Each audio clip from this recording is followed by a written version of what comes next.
record the webinar so people will be able to view it later. So my name is Robert Coben. I'm a neuropsychologist. I work at Integrated Neuroscience Services. I've been in the field of neurofeedback for more than 15 years. I've been working both clinically and research in terms of understanding autism spectrum disorder and how neurofeedback can help children and adults with these difficulties for now about 10 years. Our first published study was in 2007, which would have been 10 years ago. So the topic of our webinar today is coherence neurofeedback for autism spectrum disorder. We're going to start by defining our topic, what is autism and what is ASD, talking about some of the symptoms and difficulties. We'll mainly talk about children, but it applies to children and adults the same that have these problems. We'll talk about some prevalence rates. We'll talk about maybe some etiology or causative factors or ideas about that. And we'll talk about what we think this thing we call autism might actually be. Then, of course, we'll talk about connectivity findings, which are very, very important in autism, and how we might understand those and how we might assess those, and importantly, the results of a study we did looking at two different types of coherence neurofeedback for ASD and the outcome of that.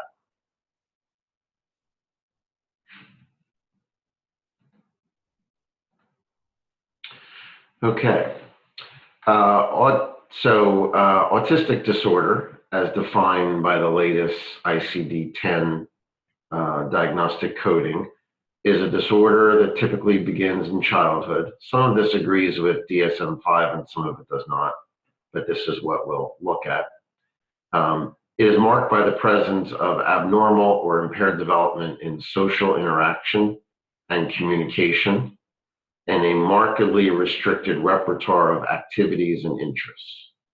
That is the definition in a nutshell. So ASD has three primary components: a disturbance or poor development in language skills, a disturbance or poor development in social skills, and a decrease in full range of activities and interests. Many of these children will have very restricted interests, where they'll like to do the same things over and over again.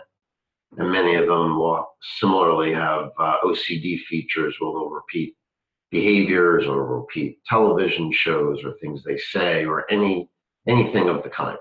But those three features are the primary characteristics of the disorder. And you can see, of course, there's a lot more details in here, but those are the three primary things. It's thought that this could be diagnosed or seen prior to the age of 3. That is actually part of the diagnostic criteria. And there are those that think it can be detected much younger than that at this point in many different ways. The switch from DSM-4 to DSM-5 in terms of the diagnosis has been somewhat controversial. And has eliminated the diagnosis of Asperger's disorder or even other pervasive developmental disorders, and has lumped all forms of ASD into the diagnosis of autism. And most of us that work in the field view this as a spectrum disorder, which means you can have mild to severe symptoms, or you can have some of the symptoms and not all of the symptoms. So there are forms of ASD where there are no language disturbances at all, which used to be referred to as Asperger's. Now it's still lumped into the ASD category. So what are the primary signs and symptoms of ASD, which obviously stands for autism spectrum disorder? An inability to relate to other children or adults. Many people believe that it's a disinterest in relating, such as you see in the picture here, and that they don't want to relate or deal with people at all. That is not always the case and is not required for the diagnosis. Any disturbance or difficulty relating socially is part of what you see in ASD. Poor speech or lack of speech, and this can carry over to poor understanding and comprehension of speech. Of course, there are behavioral or emotional regulation problems, including inappropriate laughter, crying, and other types of poor emotional regulation. Anxiety is very common. A great deal of frustration and anger, even aggressive tendencies can occur. Oversensitivity or undersensitivity to sound or to other sensory aspects, such as texture, wearing clothing, eating certain types of food, even light sensitivity, although that's more rare than sound sensitivity. Inappropriate playing with toys. So the use of toys is usually used as an object, or what's called a manipulative, not necessarily as a game, okay? The idea of using an object as a game is a higher order type of thinking, usually done in interaction with other individuals, or even pretend other individuals. And early on in autism, that does not always develop as it should. Difficulty dealing with changes in routine is very, very important. This is part of the decreased repertoire that you see in these individuals, and they like to do the same things over and over again. So this is a picture of a boy who obviously wants to wear the same looking shirt every time he puts on a shirt. That may seem like an extreme example, but there are certainly people like that, and they choose to do the same thing over and over again. I can't tell you the number of kids we treat on the spectrum that choose the same neurofeedback game and display every single time, session after session. Variety is not what they enjoy. And then oversensitivity or undersensitivity to touch. So there's a lot of discussion about children with autism not wanting to be held or touched in any way, and sometimes that is true. Sometimes it's not just a desire, but the touch itself can cause sensory or other difficulties for them. So this is a diagram that shows you in dark blue the core autistic symptoms that we've talked about already. Associated neurological issues, which may include sleep problems, hyperactivity, attention problems, and then the emotional regulation problems of mood, anxiety, depression, anger, and they lump seizures into that category as well.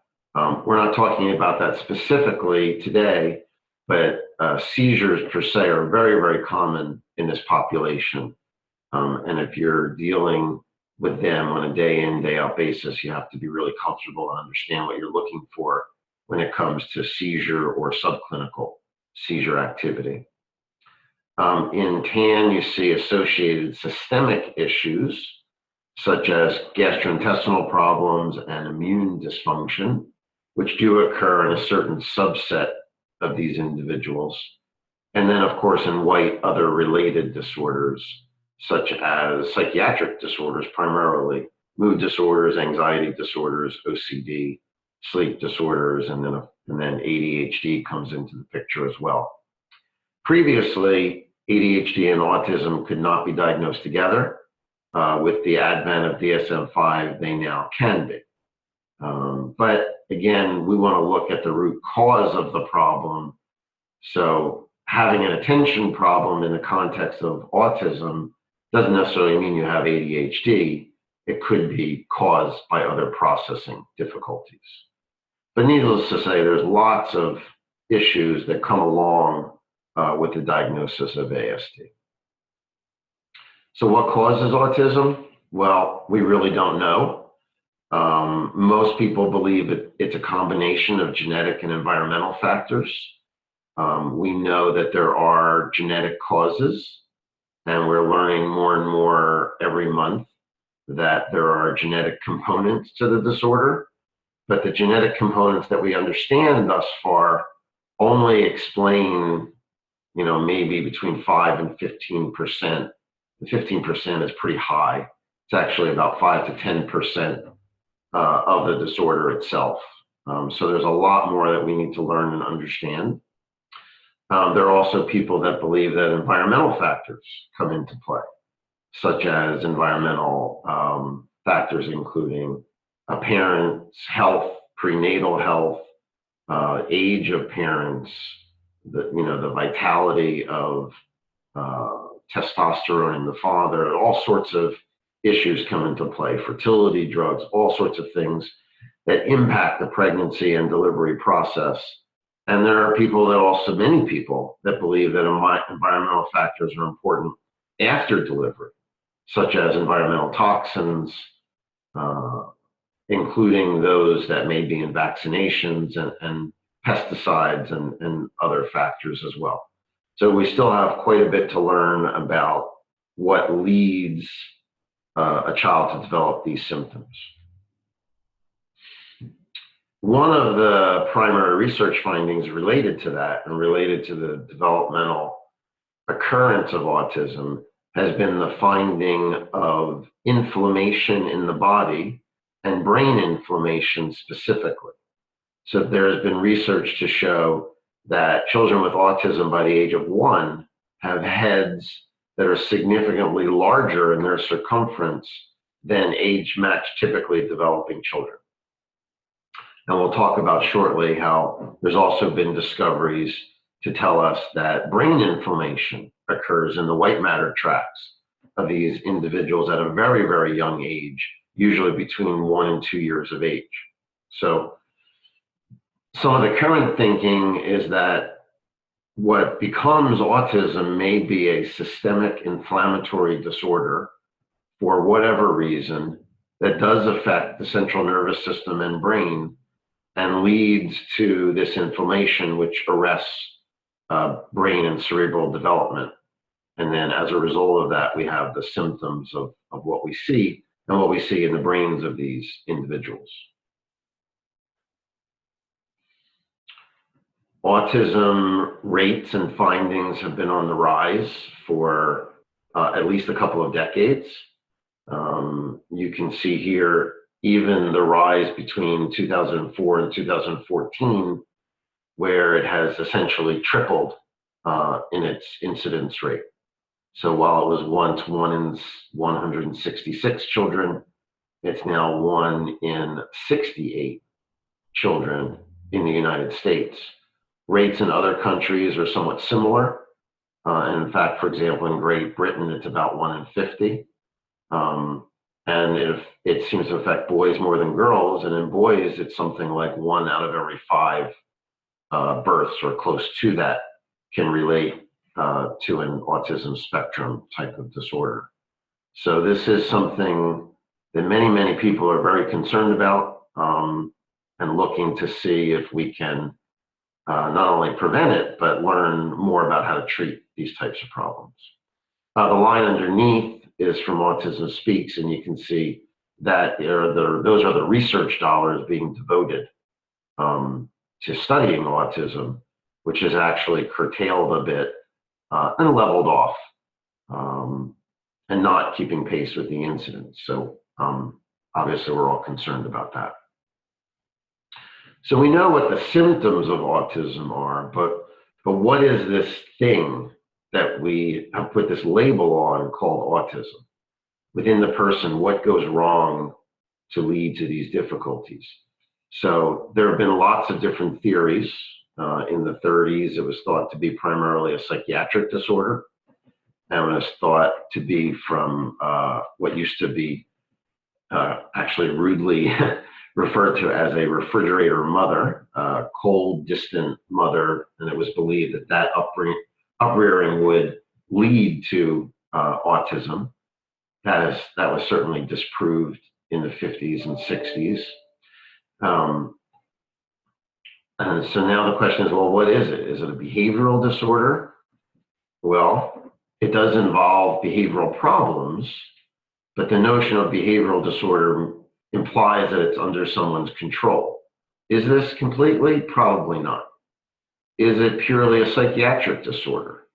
Well, probably not, because it includes more than just emotional regulation symptoms.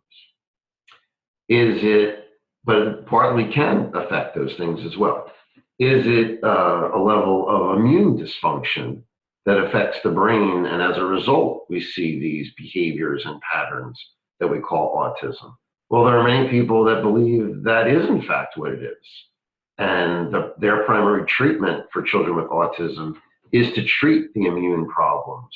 And they've shown that some symptoms do improve as a result, but probably not all of it. Is it a result of toxic exposure? Well, there are millions of people that believe this is the case.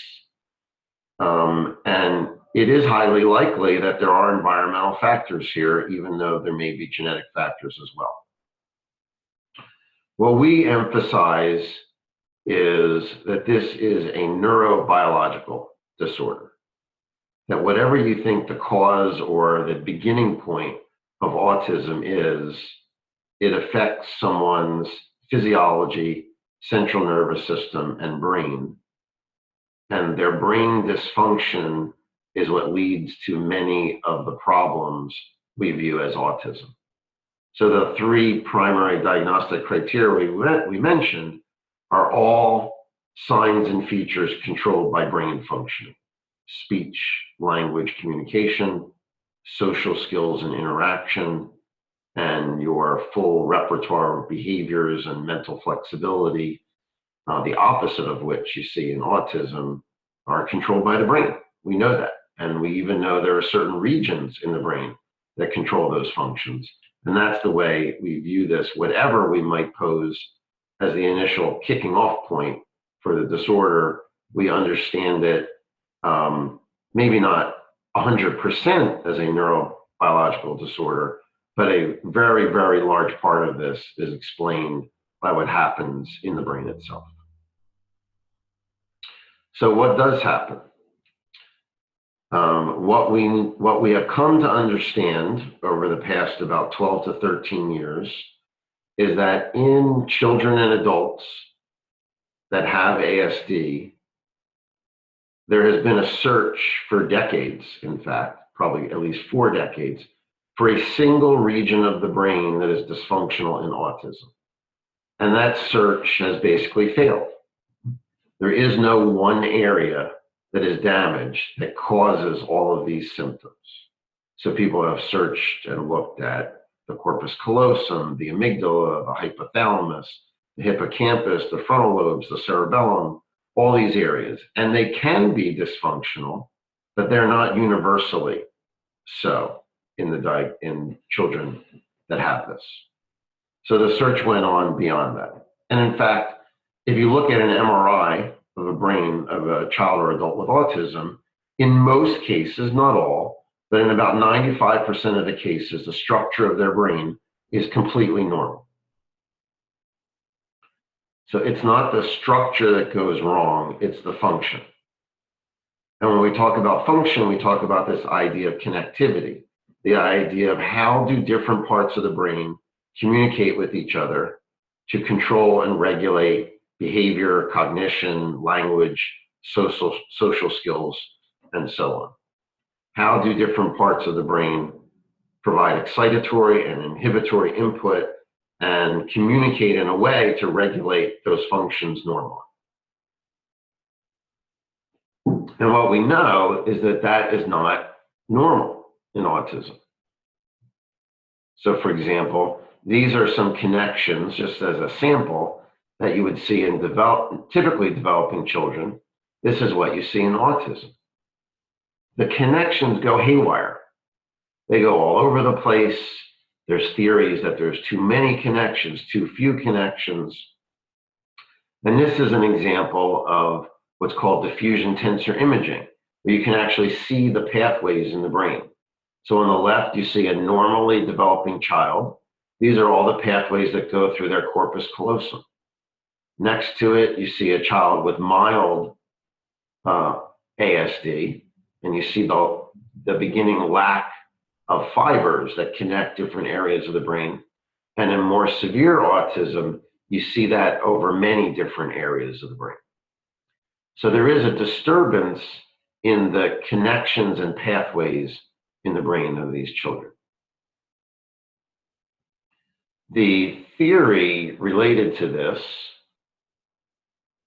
was started in about 2004, 2005 by some interesting work by Eric Courchain at UCSD at the time. He was and is a neuropathologist, and he did autopsies on several autistic children that died for other reasons. And he found that the connections within the white matters of their frontal lobes were densely packed with neurons that overlapped each other and formed these multiple connections that did not exist in individuals without autism. So his initial theory is that the frontal lobes had what we call hyper or over connectivity, and that translated into many of the symptoms you saw developmentally with these children. So that's where the theorizing began related to that. In 2006, a group of researchers, including Marcel Juste, studied with fMRI findings, functional connectivity in resting state network and autism. So these were children that could actually be put into an MRI machine, so you know they're higher functioning just by that very fact. And they measured the difference between typically developing children and children on the autistic spectrum. The areas you see in red and orange were the areas that lit up in autism and did not in typically developing controls. And you can see there's not just one area. There are multiple areas of dysfunction you see in these individuals on both the left and the right side, in the anterior and posterior regions of the brain. Some people have postulated a default mode network dysfunction, and certainly there is dysfunction in the default mode network, but there's dysfunction in other systems in the brain as well that are more lateral in the parietal and temporal and frontal regions to that. So the main take-home point from this was that, again, not just one area or system of dysfunction, but multiple. More recently, this published in 2015, looked at differences in functional connectivity, again, with MRI scanning related to specific regions of the brain. And they found that when you compare the ASD group to the control group, these areas in blue especially were areas that were under functioning in autism. Areas in the inferior temporal gyrus, in the parietal lobes, in the middle frontal gyrus and prefrontal cortex, and multiple areas, again, across multiple systems on both sides of the brain. Areas involved in visual processing, in the occipital association areas, areas involved in understanding of meaning in the temporal lobes, areas involved in the parietal lobes in terms of cognition and understanding, and frontal lobe areas involved in language, communication, mental flexibility, executive functions as well. Again, multiple regions of the brain. And now we get to last year in 2016, when a group of researchers looked at the same issue now with diffusion tensor imaging, which is a purer way of looking at connectivity than the correlation methods involved in fMRI connectivity. And what they found, again, were multiple areas of dysfunction, including motor pathways, corpus callosum communicating from side to side in the brain, the cingulate cortex, the inferior frontal occipital fasciculus, and the arcuate fasciculus, which is often involved in language communication, and the inferior longitudinal fasciculus, which is involved in social and perceptual processing within the right hemisphere as well. So again, we see multiple regions that can be impacted. And the commonality of all of this is there are not individual locations that are impacted, but pathways in the brain that carry neural information to be transmitted, essentially what we refer to as connectivity. So to understand autism, we must understand connectivity and what goes wrong. So in our world, in the world of EEG, we try to take EEG signals and understand connectivity through a mechanism or a calculation called coherence, which many of you are familiar with. Coherence is not the same thing as connectivity, but it attempts to emulate connectivity. So early on in 2008, we published one of the first EEG studies to look at coherence in autism. And what we found is that in autistic children versus age-matched controls, that coherence was lower in the autistic individuals in many respects. It was lower in intrahemispheric coherences, in left to right or interhemispheric coherences, and in regions including the frontal lobes, temporal lobes, and even central parietal and occipital regions. So very similar findings in that there are multiple regions of dysfunction.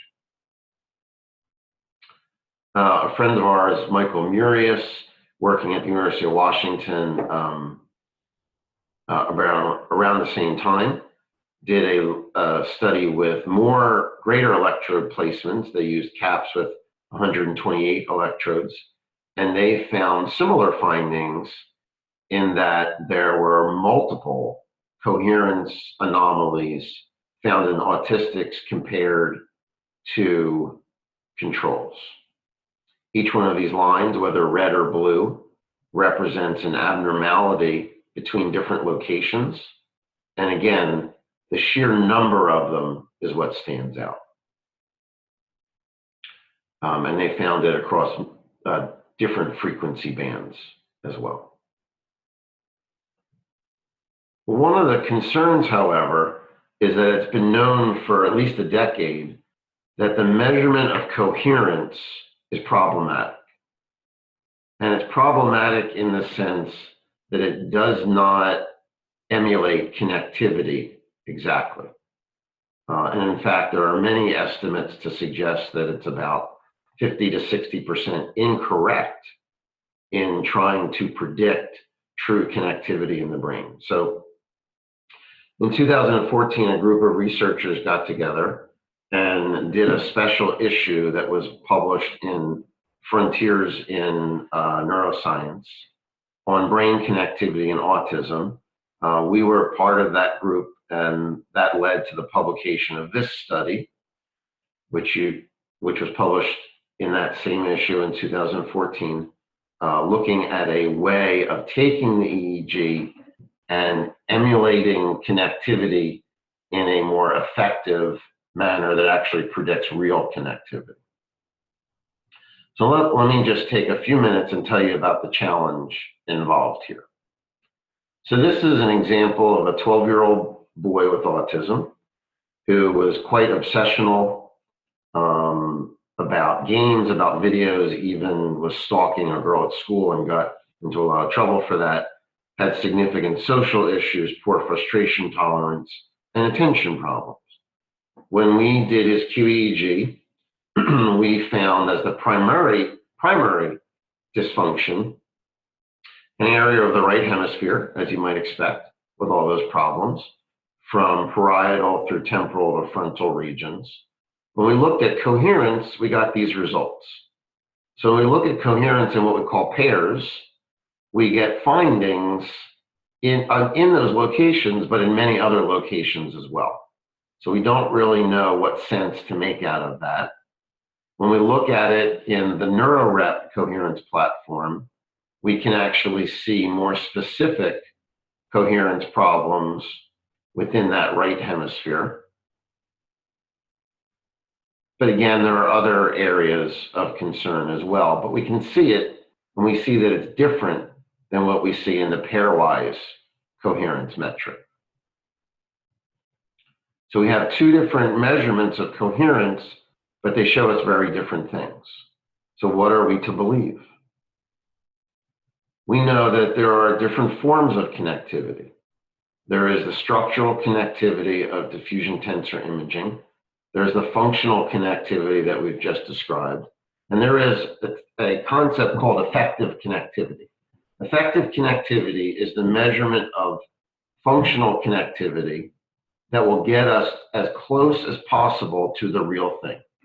So that very concept means that our measurement of connectivity or coherence or whatever we call it at the moment, whatever technique we're using, and we're focused on EEG connectivity, must emulate structural connectivity in some way to be effective, to give us the region of the brain that we think is dysfunctional that we might want to work on to help the person improve their lives.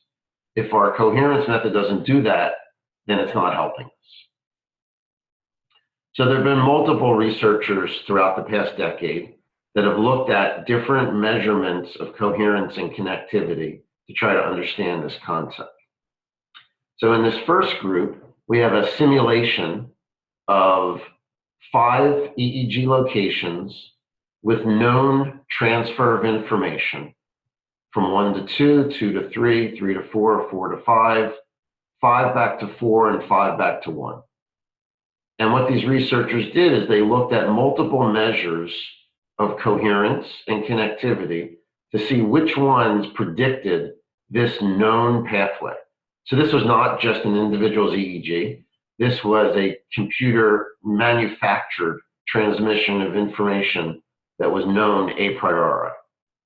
When you look at the coherence information, any spikes in blue that you see are information reflecting higher activity levels of connectivity or coherence. When you see all blue, that means they're perfectly connected. So 1 to 1, 2 to 2. It's like a perfect correlation. We expect that. But we see in every other combination, it detects some level of activity. But that's not what the reality was. Even in what's called imaginary coherence, that takes out some of the redundant information, we still see in many of these boxes, almost all of them, there's some level of coherence being reflected. But that's not the truth. Okay? So what that tells us is that when we measure coherence, we are getting information that is not real, along with information that is real. And somehow we need to be able to tell the difference.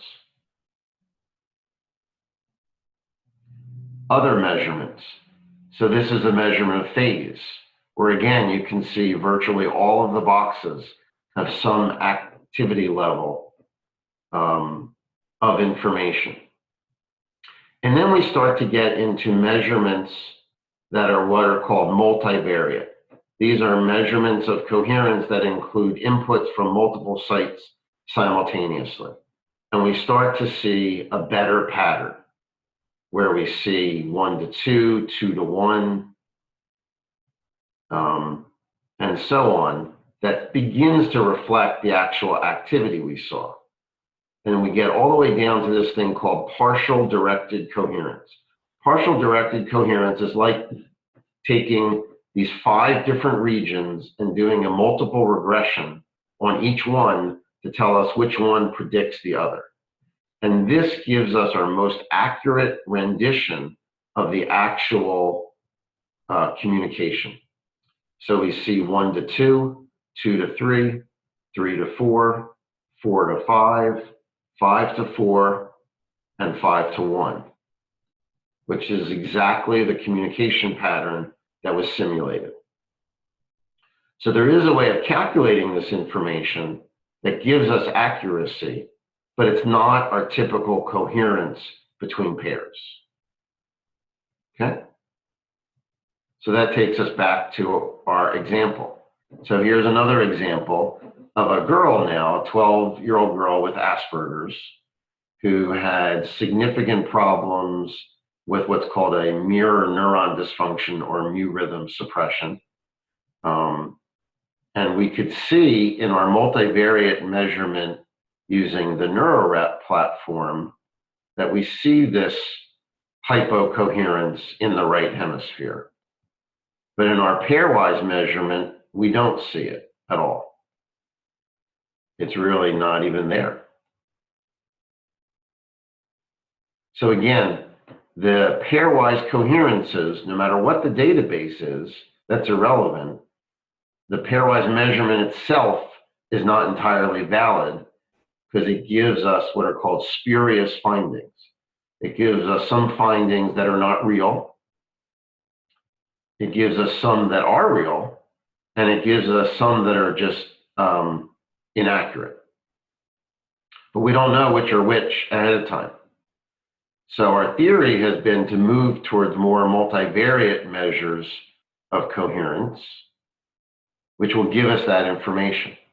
So this is the diffusion tensor image of that same individual that shows dysfunction over her right hemisphere.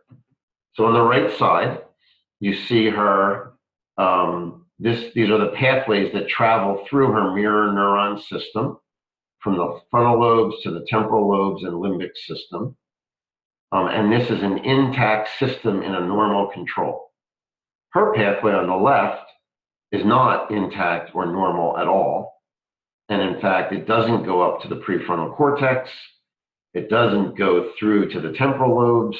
And in fact, it circles back up to the parietal regions, taking a route that is actually not part of the actual pathway. This is what leads to her social dysfunction. She cannot relate to people because the system involved in doing that is not intact. It's not functioning. So we take our EEG and we use this method called Granger causality, which actually source localizes the EEG activity and then predicts, based on these autoregressive multiple regression techniques, what regions are connecting well with each other. Well, we see a region of low coherence, the dark blue lines within this area in the right hemisphere and moving up to the frontal region. That's the exact area of dysfunction that we see in this image. If we were to overlap this, on top of that, you'd see that's the pathway. So with this technique, we can see that more clearly than other techniques. And our pairwise technique really doesn't show it to us at all. So based on the theory of how we understand these things, we've tried to look at how can we measure connectivity and how can we train connectivity in these individuals that's more accurate. And if it's more accurate, hopefully it will be more effective. So we did a study. We presented these results at ISNR this past year, where we looked at different types of neurofeedback in the literature. And we know there have been different approaches, even approaches that do have empirical evidence. So in 2013, if you want to reference this book chapter, we reviewed all of this in depth. That was the last time we had done that. And the research basically supports a symptom-guided approach, a theta down, beta up training approach over the midline, even an alpha SMR up training approach, which Jaime Pineda at UCSD has championed, and our coherence training approach. All of these approaches have shown some level of efficacy.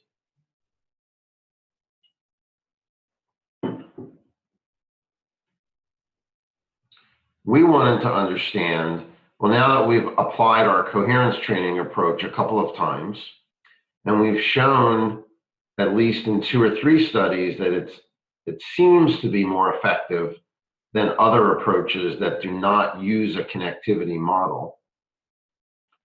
Would there be different efficacy if we did pairwise coherence training versus what we created a few years ago called 4-channel multivariate coherence training? So this is based on all the theory we just talked about. that if you use multiple inputs being processed simultaneously, you get more accurate information reflecting brain activity itself. So we had two groups of patients, all of them on the autistic spectrum, all treated with coherence training. Half of them received 2-channel coherence training, and half of them received 4-channel multivariate coherence training. This was a very large study. There was a total of 110 subjects, which makes it one of the largest neurofeedback studies done to date. There were 55 subjects in each group. The 4-channel multivariate coherence training, for those of you that haven't heard about this yet, involves 4 channels of coherence training where we get a coherence metric between every combination, and we take the average to calculate the metric at a given location. So the coherence between A and B, A and C, and A and D is averaged to get our value at A. The same thing at B. We take the coherence from B to A, B to C, B to D, divide it by 3. That becomes our value at B. We then have one metric we call QPS average, which stands for quad P sync, which averages all 4 of those locations. That becomes our total coherence, or what we call shared coherence metric, that we can train up or down depending on what the person needs based on their connectivity findings. Compared to 2-channel coherence training, where we just train A to B. It's a single metric. So this study was done across 1, 2, 3, 4, 5, 6, 7 different clinics throughout the United States, representing the East Coast, the South, and the Midwest. 74% of the sample was male, 71% right-handed, and you can see the age distribution from about 5 to 21. The majority of the patients were between about 6 and 15 years of age, and the mean was 10 with a standard deviation of 3.2. The population had some diversity in terms of race, but the majority was Caucasian. In terms of medications, 79% of the sample was not taking any medications when they began the study, and the other percentage were taking different combinations of medications. We did a statistical analysis where we found that the 2 groups did not differ for gender, race, handedness, age, or medication usage.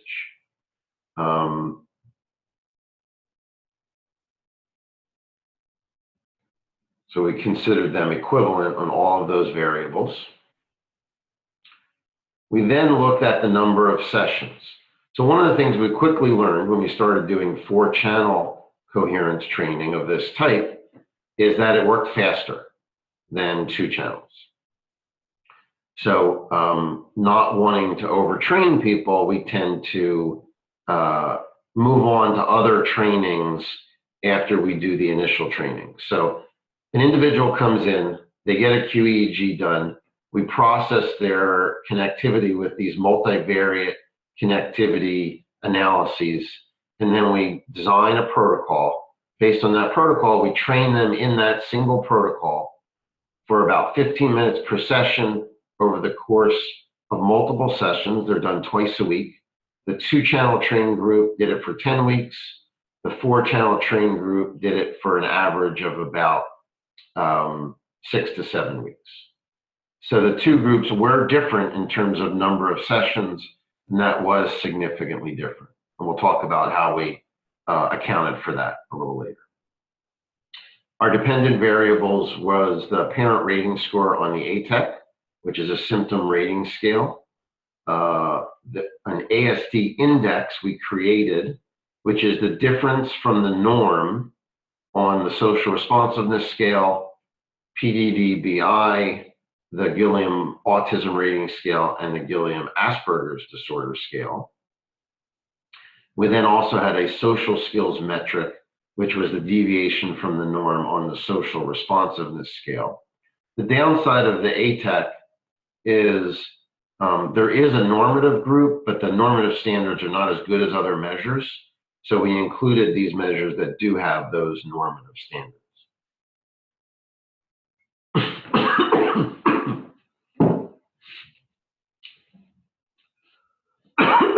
Excuse me. And then we did neuropsych testing pre and post in the two groups to help us understand changes. And that was our final dependent variable, which was the deviation from the norm on all measures combined, focused on their lowest or worst score. So for this test, we didn't measure attention or executive functioning separately. We took all of their neuropsych measures and combined them into one. We can certainly analyze that separately at a later point in time. And our final dependent variable was change in coherence, which was measured based on these calculations. So for example, if in this sample we had 4 locations we trained between, what we would do is we would take every electrode within that grouping and we would add the change we saw from Q1 to Q2 in each of these areas. If it's orange, it adds a positive number. If it was blue, it would take away from that total. So this example shows a total change of 54. There are many ways to analyze changes in coherence. This is one method we chose for this study.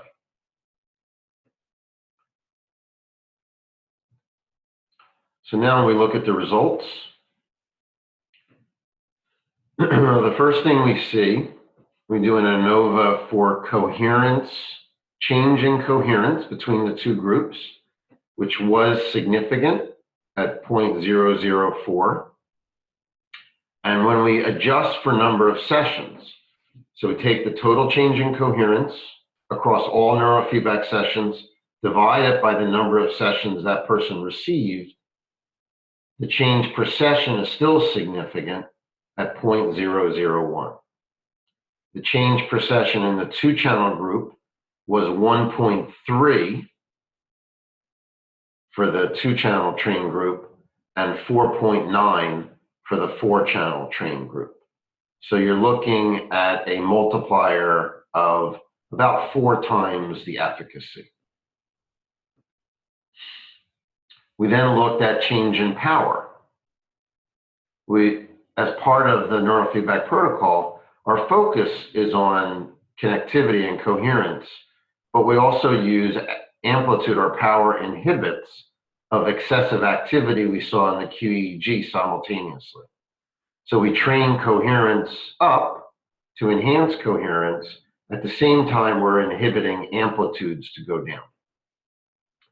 So when we do an ANOVA just on the power change in general, again, that was significantly different across the groups at 0.006.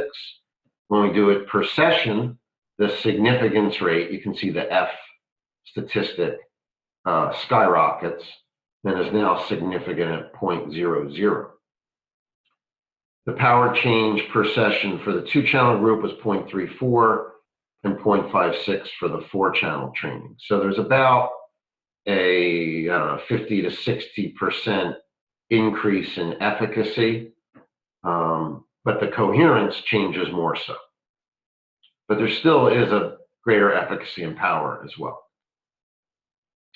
We looked at symptom ratings, our other dependent variables. These are ratings on the ATEC and ratings on the ATEC per session, both of which are statistically significant. And again, with the 4-channel training group, you can see a parent-rated outcome of probably about 60% greater in the 4-channel train group. When we look at the ASD metric, it's almost a doubling of the effect. And when we look at the social skill metric, it's almost a doubling of the effect as well. So what we see from that is that on the most statistically robust measures that we can use, when we factor in normative database comparisons, the 4-channel trained group changes and relieves autistic symptoms almost by a 2-to-1 ratio as the 2-channel coherence group, which already showed better efficacy than all of the other types of neurofeedback training that have been studied in the past.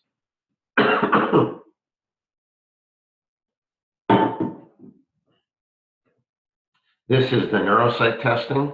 Now this is pretty amazing. When we look at changes in neuropsych testing from time 1 to time 2, remember these are only between about 6 and 10 weeks separation, we get significant changes in both the total and the per session variables. And the per session changes are almost 3 times the value for the 4-channel trained group compared to the 2-channel trained group. So if you want to work with someone with autism and they have language, visual, spatial processing deficits, executive functioning deficits, attention deficits, this helps them at a rate of almost 3-to-1 compared to using 2 channels. And we then did a final metric, which was if we look at change on neuropsychological tests by at least 1 standard deviation or more, the 2-channel group, 1 out of 4 patients did that, and in the 4-channel group, it was almost half. So not only on the average do they do better, but a greater proportion of them do better than when you just train with 2 channels. If we then look at the change in coherence and the change in parent rating scales, and we also asked what percentage improved. I'll get to questions in 1 second. What percentage improved over the course of time? The 4-channel trained group, which is in green, is always higher than the 2-channel group. So what percent of them change their coherence? About 20% more there. What percent change their ratings? Again, we went from a 60% improvement rate to about 80%. And if you just ask them, ask a parent, did your child improve as a result of this 7 to 10 week period of time? About 82% in the 2-channel group, trained group, said yes, which is very consistent with our previous studies. In the 4-channel trained group, that goes up to 98%, which is astounding.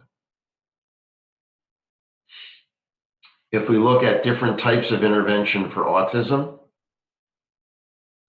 this is hyperbaric oxygen treatment, chelation therapy, and studies based on using L-carnitine as a supplement. They do enhance and improve symptoms. Their effect sizes are between about 0.2 and 0.3. Neurofeedback that is symptom-based or theta down, beta up have moderate effect sizes between 0.5 and 0.8, while we now have evidence from at least 2 to 4 studies that coherence training can improve it between 2 and 2.5 points in terms of their effect size, which again is about 2 to 3 times as good as any other type of neurofeedback and is potentially 4 to 5 to 6 times as great as these other forms of intervention. All right, I thank you all for your attention. I'd be happy to answer questions that we have now. I'll go to the Q&A. One question is, where can I get more training and how to use your method of coherence training? And what system specifically are you using? Do you do any trainings? So for those of you that are still here, I'll answer. There are, in terms of the neurofeedback training itself, there are at least 2 systems that have applied this in their software. Eager software now is the primary mechanism and where we developed it, and that's what we use in our clinics. Brainmaster has also implemented this in their software. I believe Thought Technology and Nexus are in the process of doing so.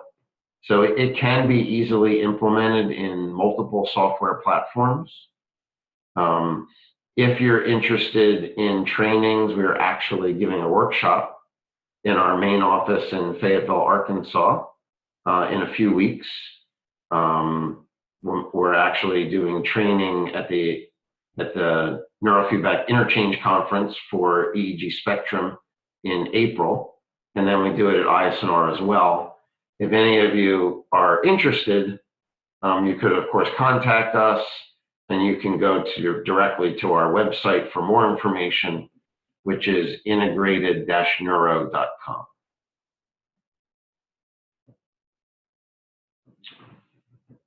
Okay.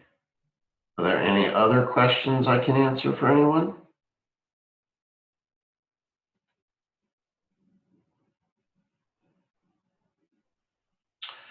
When do you think you will use ICA data exclusively? Well, that's a good question. This method that uses this technique called Granger causality is a method we've been researching now for about 4 years. And we have several clients that use that analysis above all other connectivity analyses exclusively. We don't do it exclusively for every single person, but if people are interested, we can certainly apply this to your EEG data with no additional cost from what we charge for other analyses. So all you need for that is a full cap QEEG recording. 19 channels suffice. If you have more channels, that's even better, but you can certainly do it based on 19 channels, and we can process that data and help you understand the meaning of that and how that would then relate to their neurofeedback intervention as well.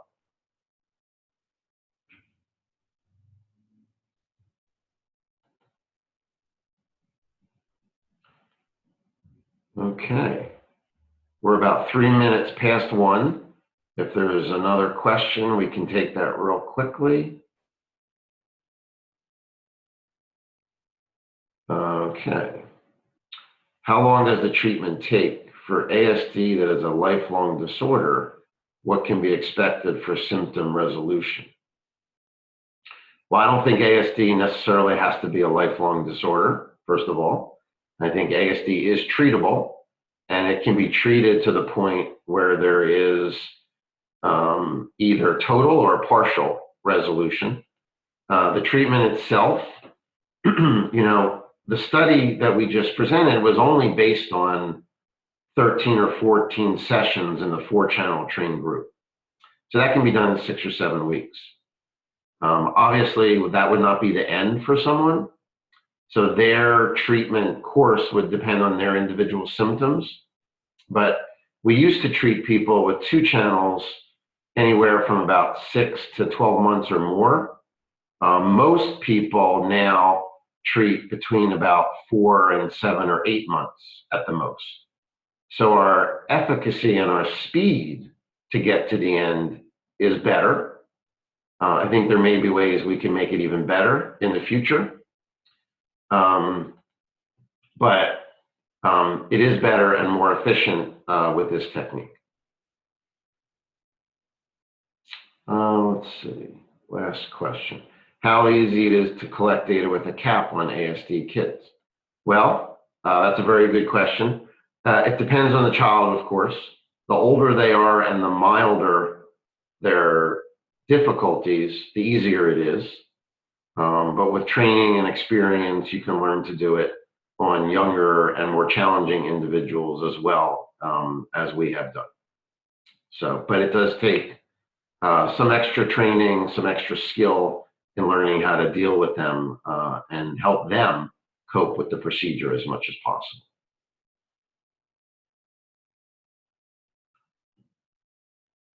what are the concerns to be done about 4-channel training and seizures? I'm not sure I completely understand the question, but I will tell you that last month we did a webinar on using 4-channel training for seizure disorders. That webinar, you're all welcome to view. It's free to view on our website, and we've shown great efficacy for using that. So if we have someone who's autistic that also has seizures, we would first want to target the seizures, and then once they have reduced or resolved, target other autistic symptoms in addition. When there are subclinical seizures in the EEG, how do you work with this? So our first step is our evaluation. So we want to understand that we're seeing seizures or subclinical seizures. There are many ways of doing this. If you would like us to look at your data, we have full capabilities of accessing that information. If you look at it yourself or have other people do it, you want to make sure they have experience with looking for that sort of information. We then very often will take the seizure events themselves and do a connectivity analysis only on that data, so we can understand what goes wrong in these neurotransmissions during those events. This is what we talked about last month in the webinar. We can then train those areas and reduce either full seizures or subclinical seizure events fairly significantly, if not entirely, in some people. And that can be very effective. So when they exist, it's very important that you know about that in your assessment, and it's very important to work to reduce them as best you can as well.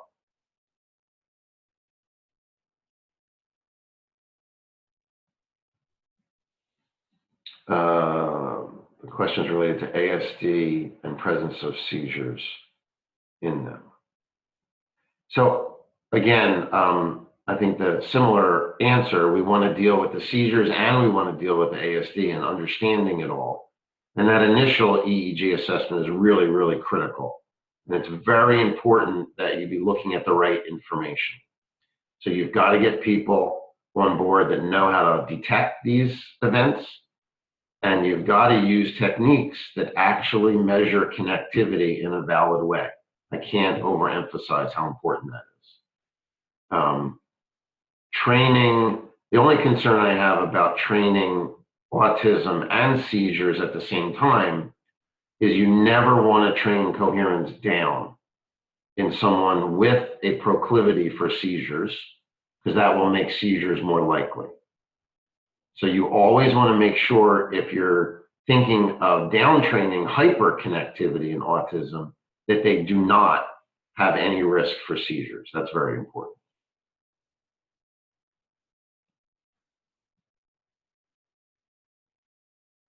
Okay, well, thank you all for attending. And again, if we can be of any assistance, feel free to get in touch with us. Again, the website is integrated-neuro.com. And if you want to contact me directly, my email is drcoben@integrated-neuro.com. Thank you very much and have a good day.